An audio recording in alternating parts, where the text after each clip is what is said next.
Olá, eu sou o professor Sendic, o seu professor de processo penal. Fala, grita, suspira que eu te escuto. O que nós temos para hoje, professor Sendic? Hoje nós vamos com Lá Vem a Banca. Sim.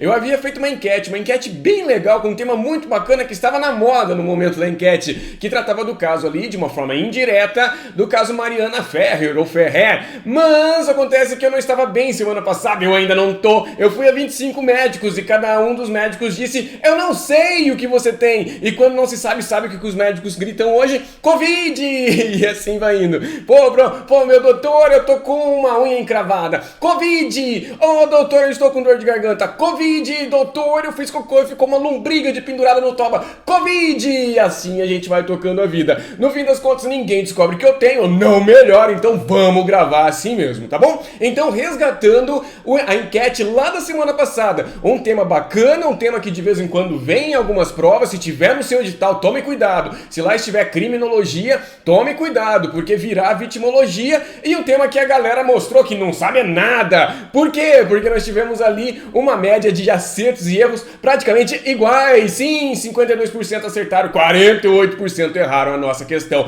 Então preste atenção e vamos sim dar uma aula sobre isso. Claro, com brevidade, claro, com deboche. Eu vou falar sobre uma situação bastante séria. Claro, com muito tato, mas sim, com um pouquinho de acidez, né? Por quê? Porque a acidez, sim, a ironia, sim, isso aí é o tempero da nossa vida. Então, por favor, eu preciso que você que tem os dedinhos nervosos, sabe o que faz com os dedinhos, não é? Soca no brioco e não vem encher meu saco. O meu negócio é dar aula, então bora lá pra frente tentar salvar questões no seu concurso. A questão da nossa enquete era essa aqui. Lá vem a banca modificada. Acesso. Instituto Acesso, o que você faz? Eu amo o Instituto Acesso. Eu adoro o Instituto Acesso. Ame a banca, pelo amor de Deus, não crie ranço. Se você criar ranço, é mais um peso que você vai precisar carregar nas suas costas. Então não crie ranço. Vamos lá. Polícia Civil do Espírito Santo, delegado de polícia. E olha o tamanho da negociação, hein? Eu quero que você me diga se isso aqui está certo ou se está errado. Correto ou incorreto?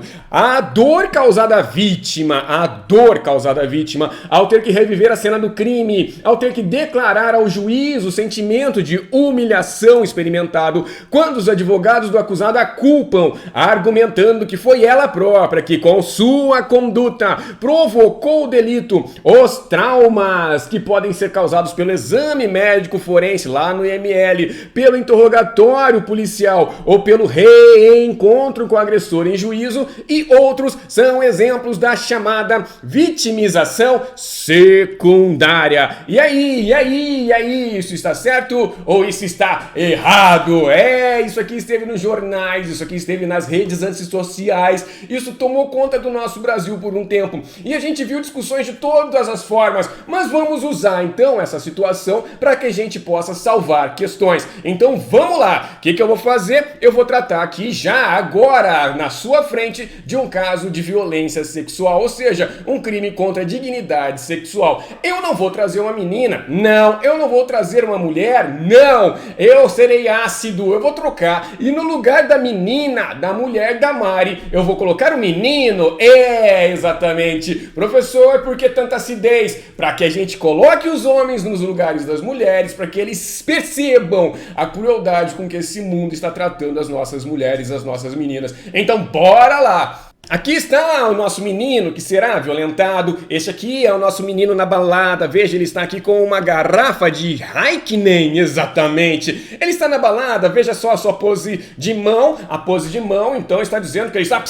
soltando teia de aranha. Quem é esse aqui? Esse aqui, vamos dar um nome, ele é o Peter Parker. Sim, o Pedro, cuidador de parques. E está aqui o nosso Peter Parker na balada. Acontece que o nosso Pedro, cuidador de parque, ele foi pra balada, curtiu a balada, e depois, voltando para casa, ele percebe que há alguma coisa errada. Sim, ele percebe que, olha, houve um alargamento. Ele não colocou nenhum piercing, nenhum alargador no toba, porém ele está ali frouxo, batendo palma. Ele fala: ai meu Deus, ai meu pai, o que aconteceu aqui comigo? E ele começa então a ter assim lapsos de memória. Sim, ele estava com um branco total na sua memória sobre a balada e ele começa a entender o que havia acontecido. Tudo vem voltando tudo vem voltando vagarosamente. E ele se recorda que de repente, no meio da balada, ao tomar a sua segunda Heineken, a sua segunda cerveja, ele simplesmente se perdeu no mundo, teve um branco total. Mas vai voltando a ideia e a imagem do que aconteceu então retorna à sua mente. Sim, ele se lembra de ter subido para um quarto escuro, uma salinha VIP, com quem? Com um negão. Aê! Vamos sim colocar negros, vamos sim colocar preto, para também mostrar para ti o nosso racismo estrutural. Claro, vamos colocar aqui 2 negões, não, 3 negões. Sim, ele subiu com 3 negões, simplesmente objetos sexuais da nossa cultura racista. Ele subiu para essa salinha VIP com esses 3 negões e ele começa a se lembrar do que aconteceu. Mais do que isso, ele começa a se lembrar do nome dessas pessoas. Aqui nós tínhamos o Gão, aqui nós tínhamos Luizão, aqui nós tínhamos Zezão, os trigêmeos, 3 pedreiros que certa vez foram fazer um serviço na casa de Peter Parker, mas foram esculachados por Peter Parker. Sim, Peter Parker ficou bravo, porque assim, os rejuntos não estavam do jeitinho certo, e ele deu piti, esculachou esses 3 irmãos, os expulsou de casa e não pagou. Claro, na hora que os 3 irmãos viram Peter Parker com a sua Heineken na mão, batizaram a Heineken com Boa Noite, Peter Parker. Ele tomou Boa Noite, Peter Parker e apagou. Nisso, os 3 irmãos foram lá e violentaram sexualmente Peter Parker na balada. Aí, professor, é desconfortável essa situação. Imagine só você então no lugar de Pedro, o cuidador de parques, o nosso Peter Parker, o nosso Homem-Aranha. É muito mais desconfortável. Claro que Peter Parker, lembrando disso, resolve fazer o quê? Resolve ir atrás do fato criminoso, resolve sim noticiar o crime lá na delegacia e dar o start na nossa persecução penal. Olha só o que acontece. Diminuímos Peter Parker na tela e vamos começar a tratar do assunto que importa pra gente agora. Além de toda a violência que esse rapaz experimentou, afinal de contas aqui a gente teve o bem jurídico dele, um baita de um bem jurídico muito importante, pelo menos o meu bem jurídico nesse sentido é importante, foi agredido, sim, a liberdade sexual de Peter, tutelada pelo Estado, guardada pelo Estado, foi agredida, foi ofendida. Além disso, veja o que vai acontecer aqui, nós teremos uma via sacra envolvendo Peter Parker, sim, na delegacia, ao noticiar o crime, inclusive aqui será uma notícia crimes imediata ou indireta. Peter Parker foi à delegacia, onde foi atendido por quem? Por um estagiário. O estagiário tá lá, o Peter Parker chega naquela fila, uma sala com umas 50 pessoas para noticiar roubo, furto, caramba. Ele entra e fala assim pro estagiário: eu quero noticiar um crime. O estagiário tá de cabeça baixa, ali anotando, caga pra ele. Olha só, ignora o Peter Parker. Mas aí o Peter chega e fala assim: eu quero noticiar um crime, me ouva. E o cara olha pro Peter e fala assim: que crime? Eu fui estuprado. Quê? Você foi estuprado?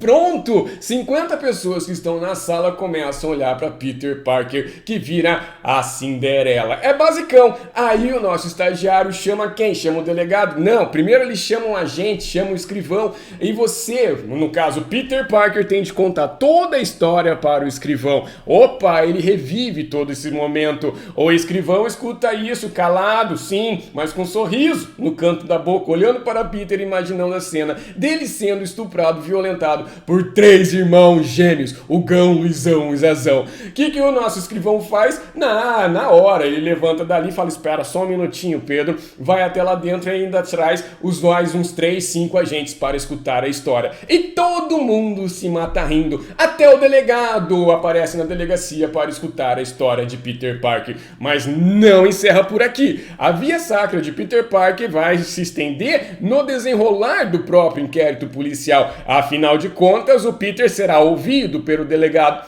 terá de contar tudo mais uma vez. E cada vez que Peter conta essa situação, mais uma vez ele a revive, ou seja, é mais uma vez agredido sim. Vamos além. Depois de terminar o inquérito policial, nós temos quem? O começo do nosso processo, o processo de conhecimento, onde nós teremos a instrução criminal. Aqui, o juiz vai ouvir Peter Parker na frente de todo mundo, inclusive dos 3 réus, o Gão, Zezão, Luizão, ou Lugão, Luizão e Zezão, a ordem correta, né? E daí que Peter vai olhar para os 3 ali sentados, aqueles 3 brutamontes, e vai contar como ele foi estuprado pelos 3 na balada. Havia tomado o quê? Só 2 Heinekens. E além de reviver isso na frente do juiz, na frente do assessor do juiz, na frente do Ministério Público, na frente dos próprios agressores e na frente do advogado desses agressores, ele ainda terá de contar com o quê? Com a versão dos agressores. Sim, com a defesa apresentada pelos agressores. O Gão vai olhar pro Luizão e vai fazer assim. O Zezão vai olhar pro Gão e vai fazer assim. E o advogado vai olhar para o Peter, vai olhar para o juiz, vai falar: pelo amor de Deus, senhor meritíssimo, foi Peter Parker quem incentivou essa situação. Foi ele que durante a obra, lá na casa dele, utilizando-se de poses tobásticas, poses ginecológicas, convidou meus 3 clientes para o ato sexual. Foi consentido, senhor juiz. Se não colar que foi consentido, ele vai falar: não tinha droga dentro da Heineken. Não, Heineken é uma boa cerveja, inclusive com a alta do dólar, meu Deus, o preço está indo à lua, não é verdade? Mas veja, ele será mais uma vez agredido. Então a gente vai ter a primeira agressão, que sim é aquela decorrente diretamente do crime, e nós vamos ter toda essa via sacra aqui, ó, começando lá na delegacia, partindo para onde? Para o processo penal. Mas vamos além. Peter Parker chegando em casa conta para papai que foi estuprado pelos 3 irmãos, e papai de Peter vira e fala assim: mas você estava na balada bebendo? E ele vai dizer: sim, pai, eu tomei 2 Heinekens. Você está de castigo! E eu não vou atrás dos nossos pedreiros. Não.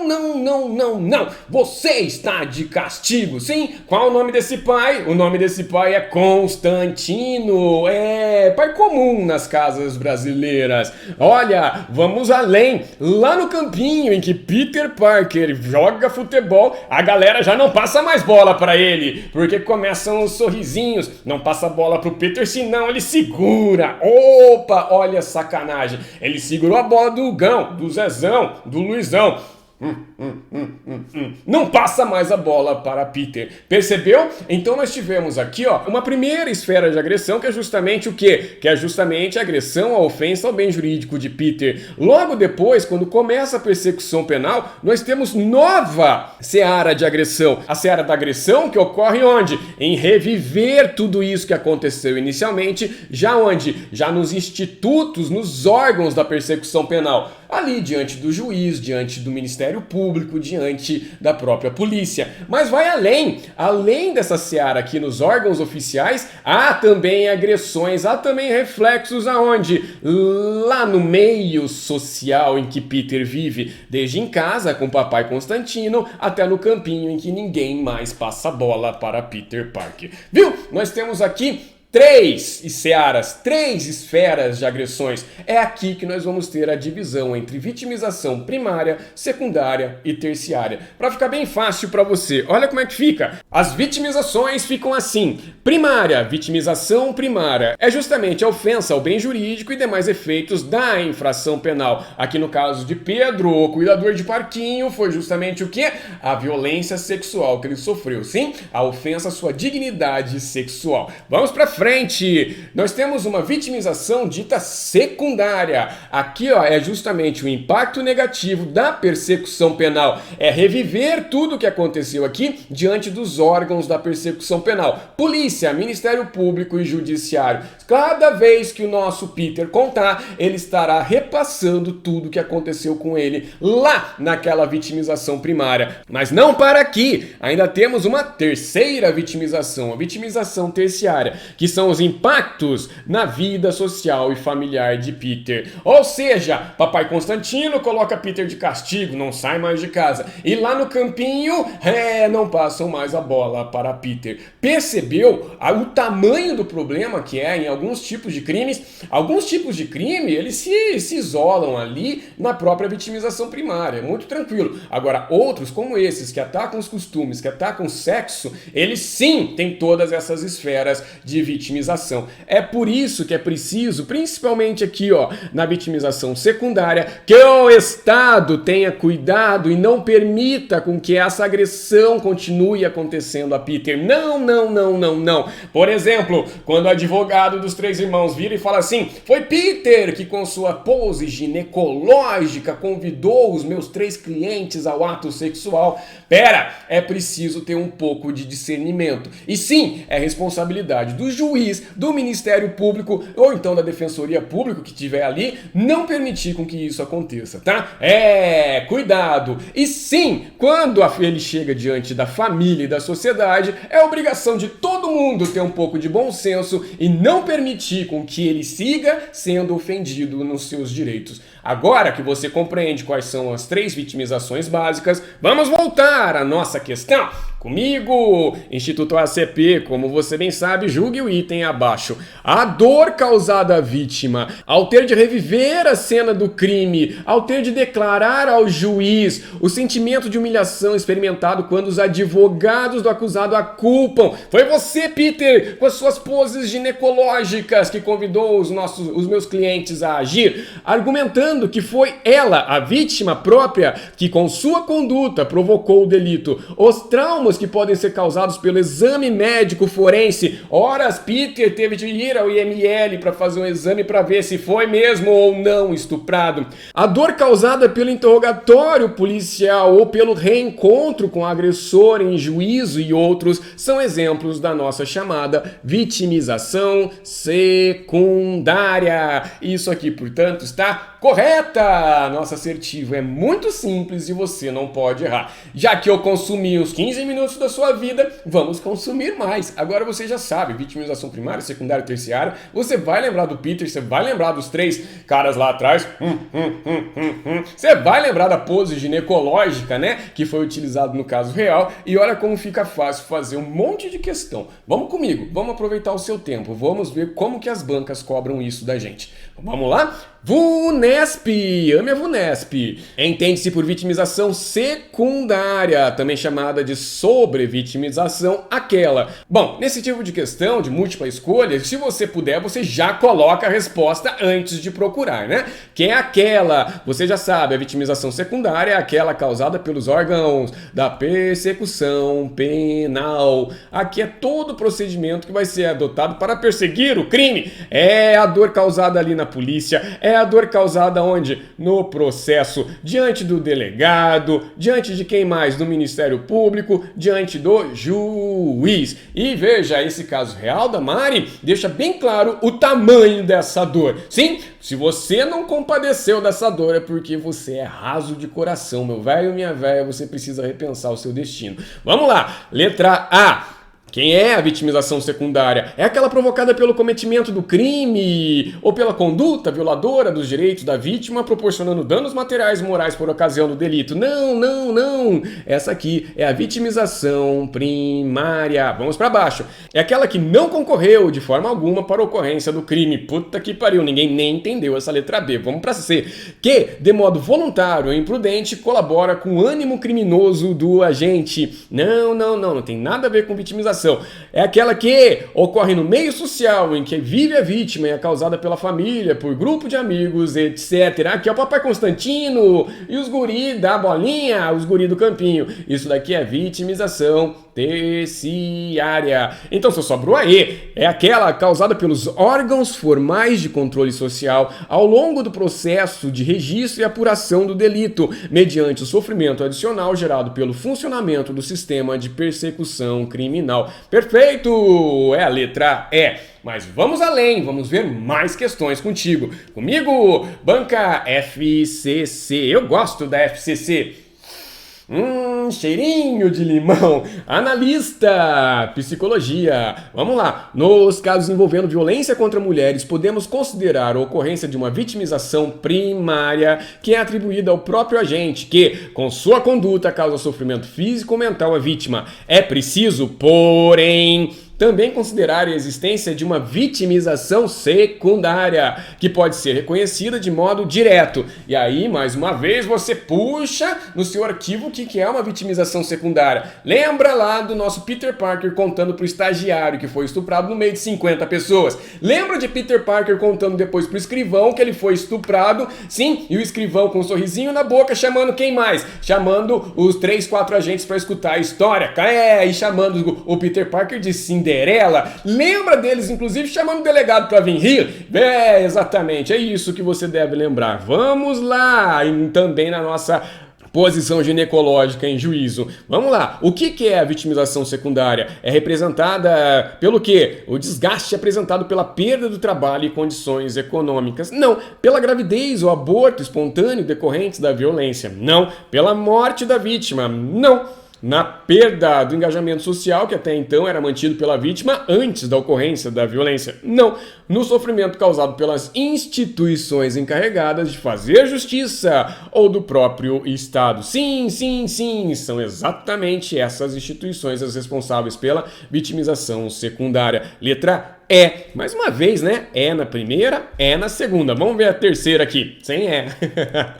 Broxante, professor tonto. Vamos lá. CESP, defensor público. A criminologia diante do fenômeno do delito, na busca de conferir fatores criminógenos, traça um paralelo entre vítima e criminoso, partindo dessa premissa dual, chamada por Mendelssohn de dupla penal, extraem-se importantes situações fenomenológicas. Eu adoro o vocabulário da CESP. Fenomenológicas. Acerca desses estudos, julguem o item seguinte. Meu Deus! A criminologia classifica como vitimização secundária a coisificação pelas esferas do controle formal do delito da pessoa ofendida ao tratá-la como mero objeto e com desdém durante a persecução penal. Muito correto! Exatamente. A gente precisa lembrar que Peter Parker não é um mero objeto, tampouco é uma mera fonte de informações. Não, ele é mais do que isso. Ele é sujeito de direitos. Sujeitos de direitos que já foram lesados lá na vitimização primária e que precisa ter esses direitos bem guarnecidos pelo Estado agora ao remexer em tudo durante a persecução penal, tá? Então vamos lá, você já entendeu, veja como fica bem simplesinho, como é fácil ser delegado. VUNESP, quando a vítima, em decorrência do crime sofrido, não encontra amparo adequado por parte dos órgãos oficiais do Estado durante o processo de registro e apuração do crime, como por exemplo, o mau atendimento por um policial, levando a vítima a se sentir como um objeto, a coisificação, e não como um sujeito de direitos, caracteriza. Você vem e escreve vitimização secundária, e aí tu procura, não precisa nem ler, e você fez a questão em 3 segundos. Bora pra frente! VUNESP também, hein? Escriba 2013. Entende-se por sobrevitimização. Isso aqui é exatamente a vitimização secundária. Aí fica fácil, é só isso que você precisa buscar. Letra A vitimização secundária, a qual consiste em sofrimento causado à vítima pelas instâncias formais da justiça criminal. Perfeito! Exatamente isso. Não precisamos nem ir além. Pra frente, Cefete Bahia, promotor. Veja como é simples ser promotor.